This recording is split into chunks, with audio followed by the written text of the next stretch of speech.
Hello everyone, welcome to my channel. ఇవాళ వీడియోలో నేను ఎక్కడికి వెళ్ళాను, ఏం చూశాను, మీ అందరికి ఏం చూపించబోతున్నానో తెలుసుకోవాలి అంటే వీడియోని ఇక్కడితో స్కిప్ చేయకుండా కంటిన్యూగా చూసేయండి, మీకు బాగా నచ్చుతుంది. బెంగళూరు సిటీలో ఉన్నటువంటి లాల్బాగ్లో ఫ్లవర్ షో జరుగుతూ ఉందండి. రిపబ్లిక్ డే సందర్భంగా అక్కడికి వెళ్ళానమాట నా ఫ్రెండ్స్తో. లాల్బాగ్ మెట్రో దిగగానే ఫస్ట్ గేట్ ద్వారా మనం బయటికి వెళ్ళినట్లయితే అక్కడి నుంచి 200 మీటర్స్ వాకబుల్ డిస్టెన్స్లో మనకు లాల్బాగ్ అనేది వస్తుందన్నమాట. బొటానికల్ గార్డెన్ చాలా చాలా బాగుందండి. అక్కడ మా ఫ్రెండ్స్ అయితే వెయిట్ చేస్తున్నారు. మేమందరం కలిసి ఒకటే టైంకి అనుకున్నామన్నమాట. అక్కడి నుంచి లాల్బాగ్ బొటానికల్ గార్డెన్లోకి వెళ్తూ ఉన్నాము. 240 ఎకరాల్లో విస్తరించి ఉన్నటువంటి ఈ లాల్బాగ్ బొటానికల్ గార్డెన్ సౌత్ బెంగళూరులో ఉందండి. ప్రతి సంవత్సరం కూడా రిపబ్లిక్ డేకి అలాగే ఇండిపెండెన్స్ డేకి వీళ్ళు ఫ్లవర్ షో అనేది కండక్ట్ చేయడం జరుగుతుంది. అలాగే ఒక థీమ్ అనేది పెడతారట. ఈ సంవత్సరం కూడా ఒక మంచి థీమ్ ఉందండి. అదేంటి అనేది వీడియోలో మీకు చెప్తాను, చూస్తూ ఉండండి. ముందుగా అయితే మేము ఎంట్రీ టికెట్ తీసుకొని లోపలికి వెళ్ళాం. పెద్దవాళ్ళకైతే వీకెండ్లో 100 రూపీస్, వీక్ డేస్లో 80 రూపీస్, పిల్లలకి 30 రూపీస్, అలాగే స్కూల్ పిల్లలకైతే ఫ్రీ అనమాట. లోపలికి వాటర్ బాటిల్స్, స్నాక్స్ అవి నాట్ అలౌడ్ అండి. మేము స్నాక్స్, వాటర్ బాటిల్స్ తీసుకెళ్ళాము తెలియక. సో అక్కడ బయట వాళ్ళు అక్కడే పెట్టేసేయమన్నారనమాట. ఇక చేసేది ఏమీ లేక అక్కడ వాటర్ బాటిల్స్, స్నాక్స్ అక్కడ పెట్టేసి ఇక మేము లోపలికి వెళ్తూ ఉన్నాము. నేనైతే ఫస్ట్ టైం ఈ బొటానికల్ గార్డెన్ అనేది చూస్తున్నానండి. చిన్నప్పటి నుంచి ఎప్పుడైనా బెంగళూరుకి వచ్చినా కూడా ఇప్పుడు ఈ ఫ్లవర్ షో అనే కాదు, మామూలుగా కూడా చూడలేదు. ఇదే ఫస్ట్ టైం. అది కూడా ఫ్రెండ్స్తో కలిసి వెళ్ళాను. ఒక మంచి డే అవుట్ని మేము గడిపామన్నమాట. టోటల్గా ఈ బొటానికల్ గార్డెన్కి 4 గేట్స్ ఉన్నాయన్నమాట. మనం సౌత్ గేట్ ద్వారా వెళ్తే మనకు ఆ గ్లాస్ హౌస్ అనేది కాస్త దగ్గరగా వస్తుందని చెప్పారండి. నేనైతే ఫస్ట్ టైం వెళ్ళాను కదా, నేను జస్ట్ అక్కడ కనుక్కునేది మీకు చెబుతూ ఉన్నాను. సో వెళ్ళగానే లోపల వెళ్తూ మధ్య మధ్యలో ఏం కనిపిస్తున్నాయి, ఏం ఫ్లవర్స్ ఉన్నాయి, ట్రీస్ ఎలా ఉన్నాయి అనేది జస్ట్ మీకు చిన్న ఓవర్వ్యూ చూపిస్తున్నాను అంతే. బట్ నాకైతే చాలా బాగా అనిపించిందండి. ఫస్ట్ టైం కదా, అసలు ఎలా ఉండిపోతుంది అంటే బొటానికల్ గార్డెన్ అనే కాదు, ఇలాంటి ఫ్లవర్ షో చూడడం కూడా ఫస్ట్ టైం అనమాట. ఈ గ్లాస్ హౌస్ అనేది ఈ బొటానికల్ గార్డెన్లో మంచి అట్రాక్షన్ ప్లేస్ అనమాట. ఖచ్చితంగా అందులోనే ఎవ్రీ ఇయర్ వాళ్ళు కండక్ట్ చేసే థీమ్ అనేది ఉంటుందట. సో అక్కడికి వెళ్తూ రికార్డ్ చేస్తూ ఉన్నానండి వీడియో. కరెక్ట్గా అప్పుడే వాటర్ ఫౌంటైన్ని వాళ్ళు ఆన్ చేయడం జరిగింది. అక్కడికి వచ్చిన స్కూల్ పిల్లల ఎగ్జైట్మెంట్ అంటే చెప్పక్కర్లేదు, గట్టిగా అరిచేశారనమాట. సో వాళ్ళ టీచర్స్ వాళ్ళు ఫొటోస్ అవి తీస్తూ ఉన్నారు. సో చాలామంది స్కూల్ పిల్లలు గ్లాస్ హౌస్కి అదేనండి బొటానికల్ గార్డెన్లో ఫ్లవర్ షో చూడడానికి వచ్చారు. ఈ సంవత్సరం జనవరి 16 నుంచి జనవరి 26 వరకు ఈ ఫ్లవర్ షో అనేది ఉంటుందన్నమాట రిపబ్లిక్ డే సందర్భంగా. ఈ సంవత్సరం వీళ్ళ థీమ్ వచ్చేసి ఏంటంటే వాల్మీకి రామాయణం థీమ్ అనమాట. వాల్మీకి మనకు రామాయణాన్ని రచించారు కదా, వారి యొక్క జీవిత చరిత్రను తెలియజేస్తున్నటువంటి హోర్డింగ్స్, అలాగే వాల్మీకి గారి విగ్రహం, అలాగే అక్కడ ఉన్నటువంటి ఫ్లవర్స్ అన్నీ కూడా ఆ థీమ్లో అరేంజ్ చేయడం అనేది జరిగిందనమాట. బయట తీసుకున్న ఎంట్రీ టికెట్కి ఈ గ్లాస్ హౌస్లోకి వెళ్ళేటప్పుడు ఇక్కడ చెక్ చేసి సెక్యూరిటీ వాళ్ళు లోపలికి పంపిస్తారనమాట. ఫస్ట్ వెళ్ళగానే మీకు వాల్మీకి గారి విగ్రహాన్ని, ముందరున్న ఫ్లవర్స్ని ఒకసారి చూపిస్తున్నాను చూడండి. చాలా క్రౌడ్ ఉన్నారండి. జస్ట్ అలా పాస్ అవుతుంది కదా, వెళ్ళిపోది వీడియో తీద్దాం అనుకున్నాను, కానీ ప్రతి ఒక్కరు కూడా ఫొటోస్, వీడియోస్ తీసుకుంటున్నారు కదా, కాస్త డిస్టర్బెన్స్గానే అనిపించింది తీయడానికి. బట్ నాకు కుదిరినంతలో మీకు చూపించానండి. చూస్తున్నారు కదా మీరే. ఇక జస్ట్ చూసుకుంటూ అలా మూవ్ అయిపోవాలన్నమాట. ఇంకొక దగ్గర అలాగే నిలబడి ఉండేకి లేదు. అందరూ కూడా ఫొటోస్ దిగే ఇదిలో ఉన్నారు. అలాగే మనకు లోపలంతా కూడా గ్లాస్ హౌస్కి హోర్డింగ్స్ పెట్టారనమాట. వాల్మీకి గురించి మనకు చరిత్ర తెలుసుకోవాలనుకున్న వాళ్ళకి కూడా మనకి అక్కడ ఇంగ్లీష్లో రాశారు, కన్నడలో రాశారు. అలాగే అక్కడ అరేంజ్ చేసినటువంటి ఫ్లవర్స్ కూడా అవేంటి అనేది కూడా ప్రతి ఒక్క ఫ్లవర్స్ దగ్గర మనకు అలా చిన్నగా రాసి పెట్టారనమాట. అది ఏం ఫ్లవర్ అనేది. ఫర్ ఎగ్జాంపుల్ ఇది ఒక చామంతి పువ్వు అనుకోండి, అదేంటి అది చామంతి పువ్వుని ఇంగ్లీష్లో ఏమంటారు అలా రాశారు. తులిప్ ఫ్లవర్ అంటే ఏంటి అది రాశారు. అలాగనమాట. వాల్మీకి సంబంధించి మనకు కొన్ని విషయాలు మాత్రమే చిన్నప్పుడు స్కూల్లో చదువుకోవడం జరుగుతూ ఉంది కదా, ఎన్నో విషయాలు మనకు తెలియనివి ఈ ఫ్లవర్ ఎగ్జిబిషన్కి వెళ్ళడం వల్ల తెలుసుకోవచ్చు అనిపించిందండి. ఈ ఫ్లవర్ షోకి పెద్దవాళ్ళు కూడా వచ్చారండి. అంటే స్కూల్ పిల్లలు, యంగ్స్టర్స్తో పాటుగా పెద్దవాళ్ళు కూడా చాలామంది వచ్చారు. కొంతమంది అయితే వీల్ చైర్లో కూడా పెద్దవాళ్ళని తీసుకొని వస్తున్నారనమాట. అంటే వాళ్ళకు ఆ ఫ్లవర్ షో చూడాలనే ఒక ఇంట్రెస్ట్ అనేది ఎంత ఉంది అనేది నాకు అక్కడ వాళ్ళని చూసిన తర్వాతే అర్థమైంది. అలాగే ఫారినర్స్ కూడా వచ్చారనమాట, కొంతమంది కనిపించారు నాకు. సో చాలా బాగా అనిపించిందండి. ఇక్కడంతా కూడా ఫ్లవర్స్తోనే కుటీరాన్ని నిర్మించడం జరిగింది. చాలా బాగుంది కదా, రియల్గా చూడడానికైతే ఇంకా అద్రిపోయిందండి. ఇక్కడ ఉన్నటువంటి ఫ్లవర్స్ అన్నీ కూడా వడలిపోకుండా పైనుంచి వాటర్‌తో స్ప్రింక్లర్స్ ఉన్నాయన్నమాట. జస్ట్ అలా షవర్ అప్పుడప్పుడు వస్తూ ఉన్నాయన్నమాట. మన పైన కూడా పడుతూ ఉన్నాయి. మేము ఇదంతా చూసినప్పుడు ఆల్మోస్ట్ 12:30 ఆ టైం అయిందనమాట. లోపల బయట చాలా ఎండ ఉండింది అప్పటికే. ఆ ఎండ నుంచి లోపలికి రాగానే ఆ వాటర్ పైనుంచి పడుతూ, ఈ ఫ్లవర్స్ అన్నీ చూస్తూ ఒక మంచి ఫీల్ అనమాట.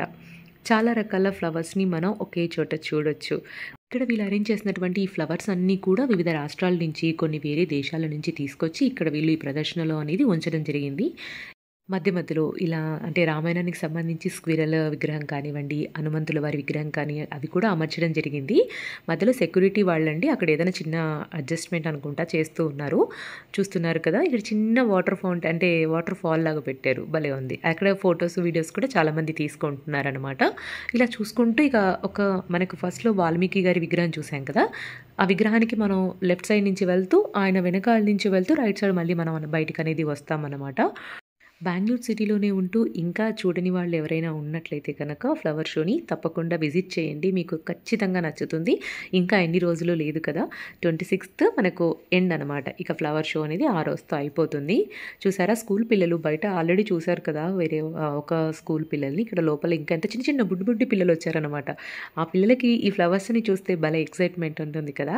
సో, స్కూల్ వాళ్ళని తీసుకొస్తూ ఉన్నారు టీచర్స్. సో, మంచిగా అనిపిచ్చింది. పిల్లల్ని తీసుకొస్తే వాళ్ళకి ఎక్సైట్‌మెంట్ ఫీల్ అవుతారనమాట. అన్ని రకాల కలర్స్‌ని చూస్తూ ఉంటారు కదా! ఆ కలర్‌ఫుల్ ఫ్లవర్స్ మధ్యల చిన్న చిన్న స్కూల్ పిల్లల ఫేసెస్ చూస్తుంటే భలే ముద్దుగా అనిపిచ్చిందండి. ఇక కొన్నైతే నాకు పేర్లు తెలీవండి. ఆ ఫ్లవర్స్ అక్కడ రాసున్న చిన్న చిన్న పెట్టారు కదా! అవి ఏంటి ఫ్లవర్స్ అని అవి చూసి ఓకే. ఇవా అని తెలుసుకున్నాననమాట. సో, నాకైతే ఫస్ట్ ఏంటబ్బా ఎక్కువగా నాకు చామంతులు, బంతిపూలు ఇవే కనిపిస్తున్నాయి అని అనిపిచ్చింది.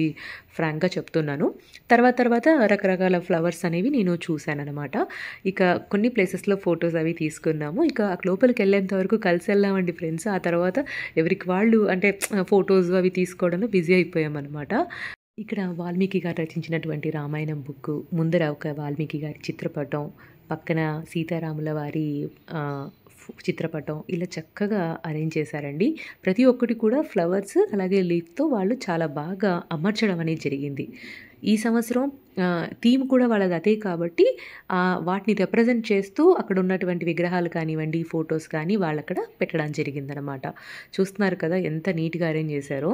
ఇక్కడ అంతా చూసుకొని ఇక బయటికి వచ్చేస్తూ ఇంకొక సైడ్ నుంచి వాల్మీకి గారి స్టాచ్యూ ఎలా ఉందనేది ఆ డైరెక్షన్‌లో కూడా మీకు ఒకసారి చూపిస్తూ ఉన్నాను. ఇక గ్లాస్ హౌస్ నుంచి బయటికి రాగానే వ్యూ ఎలా ఉందనేది ఇప్పుడు మీరు చూస్తూ ఉన్నదండి. ఇప్పుడైతే మీరు కనిపిస్తున్నదంతా కూడా గ్లాస్ హౌస్. ఇంతసేపు మనం లోపల చూసిన ఫ్లవర్స్ అన్నీ కూడా అందులోనే వాళ్ళు అమర్చడం అనేది జరిగింది. ఇక బయటికి రాగానే ఇటువంటి నిర్మాణాలు, పికాక్ నిర్మాణం ఇవన్నీ కూడా ఫ్లవర్స్‌తో వాళ్ళు అరేంజ్ చేయడం అనేది జరిగింది. చక్కగా ఫోటోస్ అవి తీసుకోవచ్చు. అక్కడ ఫోటోస్ అవి తీయడానికి ఉంటారు కదా! అప్పటికప్పుడు ఫోటోగ్రాఫర్స్ ఫోటోస్ తీసి ఇస్తారు. మన బయట ఉంటారు కదా! వాళ్ళు కూడా ఉన్నారండి. వాళ్ళతో కూడా కావాలంటే తీయించేసుకోవచ్చు. భలే ఉంది కదండీ పీకాక్. ఇక వీటి వెనకాలంతా కూడా షాపింగ్ స్టాల్స్ ఉన్నాయన్నమాట. చాలా ఉన్నాయండి స్టాల్స్. మనం కొనాలి అనుకుంటే మాత్రం హ్యాపీగా అన్నీ పర్చేస్ చేసుకోవచ్చు. సో, మేమైతే ఏవి కొనకూడదని అనుకున్నాము. బట్ వెళ్ళగానే ఒక లిప్ బామ్ అండి చాలా బాగా నచ్చింది. లిప్ బామ్ తీసుకున్నాము. అలాగే ఒకటి మనకు స్క్రబ్ అనమాట. సో, హెర్బల్ స్క్రబ్ కదా అని చెప్పేసి ఒకటి తీసుకున్నాను. అది కూడా ఇప్పుడు వీడియోలో వస్తుంది చూడండి. చాలా బాగా విజిబుల్ చేంజెస్ అనేది కనిపించాయి. అందుకోసమే తీసేసుకున్నాము. ఇక చూస్తున్నారు కదా! ఇక్కడ స్టాల్స్ అన్ని చూపిస్తూ ఉన్నాను. భలే ఉన్నాయన్నమాట. ఇవేవి మేము పర్చేస్ చేయలేదండి. జస్ట్ లిప్ బాము, స్క్రబ్ అదొకటి తీసేసుకున్నామనమాట. చిన్నప్పటి రోజులు గుర్తొచ్చి ఈ చిన్న బొమ్మతో జస్ట్ ఇలా చిన్న వీడియో క్లిప్ తీసుకున్నాననమాట. చిన్నప్పుడు భలే ఆడుకునేవాళ్ళం కదా! ఇలాంటి చెక్క బొమ్మలు వాటితో. ఇక్కడ నా ఫ్రెండ్ అయితే ఫస్ట్ తను తీసుకుందండి లిప్ బామ్. సో, ఏంటి అని నన్ను చూసేసి నేను తీసేసుకున్నాను బాగా నచ్చి. ఇప్పుడు మీరు చూడొచ్చు అతను పెట్టిన స్క్రబ్‌ని నా రైట్ హ్యాండ్‌కి అప్లై చేసి అంతా క్లీన్ చేసిన తర్వాత చాలా సాఫ్ట్‌గా ఉండిందనమాట హ్యాండ్. అలాగే చాలా క్లీన్ అయింది కూడా. సో, ఇక తీసేసుకున్నానండి స్క్రబ్. సో, అతను ఎక్కడి నుంచి ఏంటి అవి వేటితో తయారు చేస్తారనేది కూడా ఒక చిన్న వీడియో తీశాను. మీకు షార్ట్ వీడియోలో అందిస్తానండి. నెక్స్ట్ అది అప్లోడ్ చేస్తానన్నమాట ఛానల్‌లో. ఇక్కడ నా ఫ్రెండ్స్ అందరూ మీ అందరికీ హాయ్ చెప్తున్నారు. మీరు కూడా వాళ్ళకి హాయ్ చెప్పండి. అలాగే ఇక్కడ నర్సరీ లాగా పెట్టారండి. ఫ్లవర్స్‌కి సంబంధించిన సీడ్స్ అవి కూడా సేల్ చేస్తూ ఉన్నారు. అలా 2, 3 స్టాల్స్ ఉన్నాయి. కావాలనుకుంటే హ్యాపీగా సీడ్స్ అవి కొనుక్కొని మన ఇంట్లో నాటుకోవచ్చు. చెప్పాను కదా! ఇవన్నీ చూస్తూ బయటికి వస్తే ఇక్కడ అన్ని అంగళ్ళనమాట. అంటే చిన్న చిన్న స్నాక్స్ ఐటమ్సే. ఎక్కువ హోటల్స్ అవేం కాదు. జస్ట్ స్నాక్స్ అవి మనకు దొరికేస్తాయి. హ్యాపీగా అవి తినేసి, కొన్ని రీల్స్ చేసి, కానీ ఫోటోస్ దిగేసి, మా టైంని మేము స్పెండ్ చేశామండి మంచిగా. జస్ట్ అక్కడ ఫుడ్ లంచ్ ఏమీ లేదు కాబట్టి జస్ట్ చురుమురి అలాంటివి తీసేసుకున్నామనమాట, ఫ్రూట్స్ అవి. ఇక చూడండి, నేను వీడియో తీసుకుంటున్నాను. వాళ్ళేమో రీల్ ప్రాక్టీస్ చేస్తున్నారనమాట. ప్రాక్టీస్ కాదు, సెలెక్ట్ చేస్తున్నారు ఏది చేద్దామని చెప్పేసి. ఏదో కొన్ని రీల్స్ చేసాము. ఇక ఫోటోస్ దిగేసి ఇక ఇంటికి వెళ్ళిపోదాం అనుకున్నాం. కాకపోతే లంచ్ చేయాలి కదా! ఇక లంచ్ కోసం మళ్ళీ మేము జయనగర్కి వెళ్ళామన్నమాట. జయనగర్లో ఒక మంచి రెస్టారెంట్కి వెళ్ళిపోయాము. సో వెళ్తూ ఉంటే లేక్ వచ్చేసింది, లోటస్ పాండ్ ఉన్నింది. సో పాండ్కి వెళ్దామని చెప్పేసి చూస్తూ ఉన్నాం. అంటే మనం వెళ్ళేటప్పుడే దారిలోనే వస్తుంది లోపలే, మనకు ఆ గార్డెన్ లోపలే చూసుకుంటూ వెళ్తూ ఉన్నామన్నమాట. ఇక వెళ్ళేటప్పుడు చూడండి ఎంత ఎండ ఉందో. మేము ఆల్మోస్ట్ అది 3 అయిందండి. లోపల అంతసేపు నడిచాం. తెలియకుండానే అంత టైం అనేది మేము అక్కడ లోపల స్పెండ్ చేసామన్నమాట. అవంతా చూసుకొని ఇక వెళ్తూ అమ్మ ఆకలేస్తుంది, భోంచేయాలని చెప్పేసి అక్కడ ఏవి హోటల్స్ కనిపించలేదండి. ఇంకా జస్ట్ దగ్గర కదా అనేసి జయనగర్కి వెళ్ళిపోయి ఒక మంచి హోటల్లో లంచ్ అనేది తినేసి అక్కడి నుంచి జయనగర్ 4th బ్లాక్లో స్ట్రీట్ షాపింగ్ చాలా బాగుంటుందని చెప్పేసి వెళ్దాం అనుకున్నాము. ఒక 2 షాప్స్ చూసేసరికి ఇంకా బాగా అలసిపోయామండి. ఎండ ఎక్కువగా ఉండింది. ఇక మేము షాపింగ్ అది వద్దనుకునేసి ఎవరింటికి వాళ్ళు వెళ్ళిపోయామన్నమాట. లాల్బాగ్ బొటానికల్ గార్డెన్లో మేమేం చూసామో అది మాత్రమే ఈ వీడియోలో మీకు అందజేయడం జరిగింది. వీడియో చూసారు కదా, నచ్చితే వీడియోకి ఒక లైక్ ప్లేస్ చేసి మీకు ఎలా అనిపించిందో కూడా కింద కామెంట్ సెక్షన్లో తెలియజేయండి. వీడియో నచ్చితే ఇలాంటి మరిన్ని వీడియోల కోసం ఛానల్ని సబ్స్క్రైబ్ చేసుకోవడం అస్సలు మర్చిపోకండి. ఇంతసేపు ఓపిక్గా వీడియో చూస్తాం మీ అందరికీ థ్యాంక్ యూ సో మచ్.